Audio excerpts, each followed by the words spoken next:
Hello, everyone. This is the Inner Voice Show, part of the Evolving Mind series in the Togetherness media. I'm Dr. Foojan Zeine. I'm a psychotherapist and the founder of the Awareness Integration of Theory. This is a show about what matters most in our life, our minds, our thoughts, feelings, actions, relationships, and our fulfillment in this beautiful journey of life. Today, I share the tip of the week with you about feeling gratitude toward life. I also will share how to let go of emotional suffering in the Ask Me segment. But first, here's the tip of the week.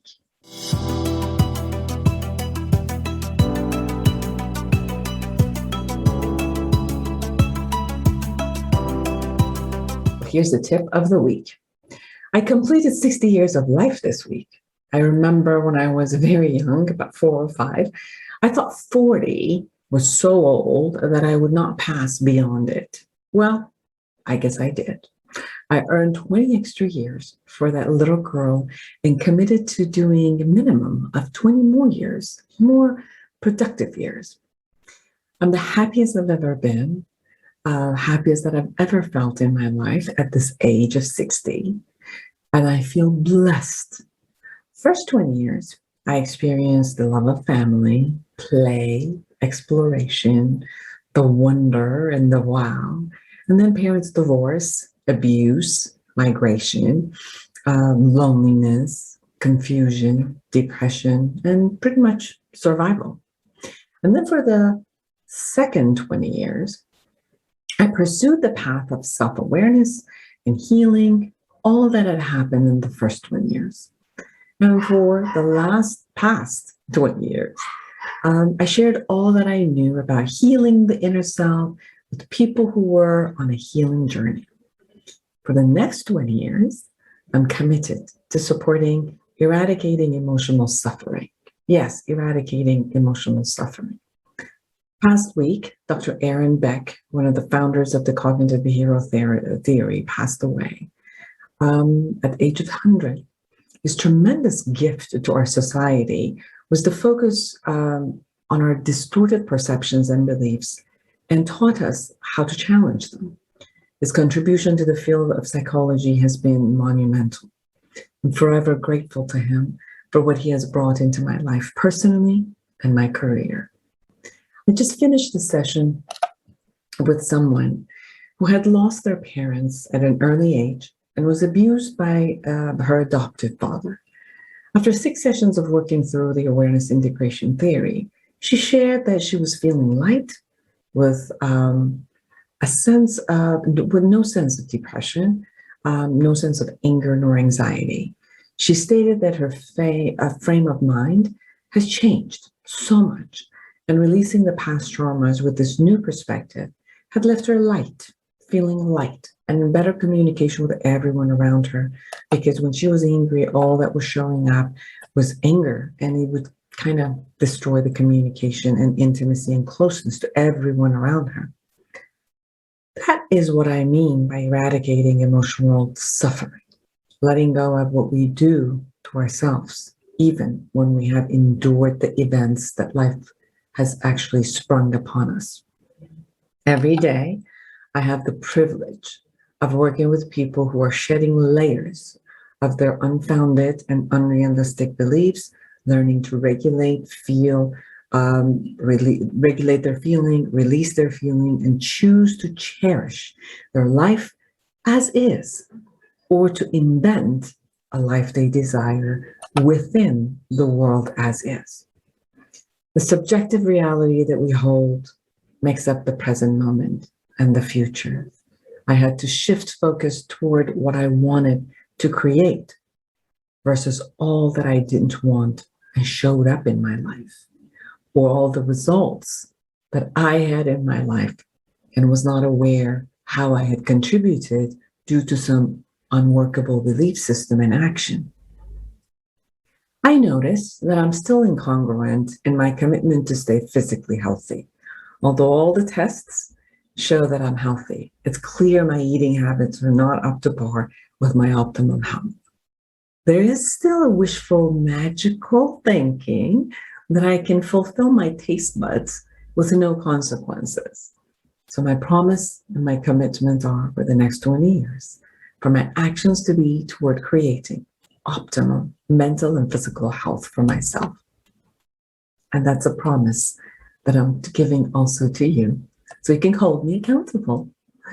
I'm grateful for everyone who's in my life and allows the privilege of being in theirs. Now, what about you? How did you spend different decades of your life? What is your commitment for the next 20 years? What areas of your life you're on integrity and it is working for you?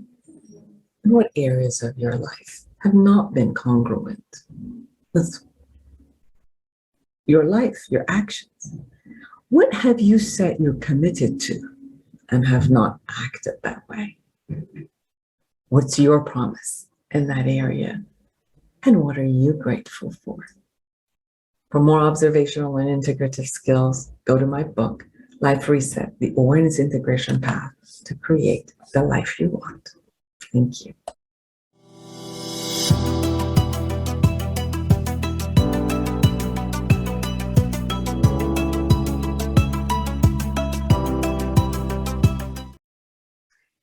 Well, in the Ask Me segment, you have asked me, how do I let go of this type of suffering? Although there are a lot of things that happens in my life that I didn't create. I didn't create the pandemic. I didn't create people dying. I didn't create, loss of my job. There's a lot of stuff that happened and I suffer. And so when you say you want to eradicate emotional suffering, how is that even possible? Things happen in our life that is beyond our control.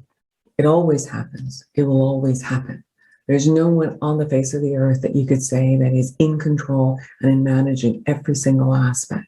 And there's a distinct difference between natural experience of emotions, feelings that we have about things that are happening, but suffering is different. Suffering is when we add certain type of a generalized belief, a negative belief to the matter about ourselves or the world. That's where suffering begins. It's not like an event happens, we feel the way we feel. If it's uncomfortable, of course, we're going to feel all the uncomfortable feelings and we're going to do something about it, or we're going to accept it. And the feeling comes and goes based on the patterns of things that are happening in front of us. If somebody passes away, the natural feeling is to go through grief, is to be sad, is to go through the loss and then release and let go. If we lose a job, we're going to go through the feelings of loss and maybe anxiety, maybe sadness, maybe shame. Those are all emotions that show up appropriately to some matter. And as we think about what we're going to do with the matter, either we accept it, do something, change it, or emotions and feelings will change with that. The suffering is when we get stuck in something. And usually the stuckness is because we're not going to take whatever it is and we'll say it shouldn't be this way. And it's either my fault because of my character or it's the world's fault because it just wasn't going to give it to me. And that piece of suffering is that stuckness that we create. That's the one that we need to learn to let go, to watch the belief system and thought process that is side by side with that and start doing reality check, opening it up, learning the skills of being with what shows up, being with an emotion and the feeling that shows up, seeing what you can do about it, do what you need to do, and accept the rest. And then that's how the suffering is alleviated. Thank you.